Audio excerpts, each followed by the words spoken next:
These are a full tang knife. So again, the whole blade goes through the handle, has a very good balance. They use real olive wood, and this is sanded very fine, so the whole handle is very smooth. These steak knives were sharpened at 15 degrees per side.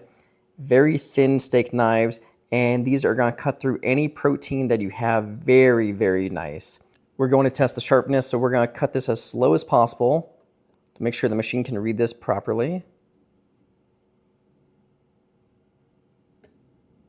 125. At 125 grams to cut through that piece of test media, these steak knives are extremely sharp.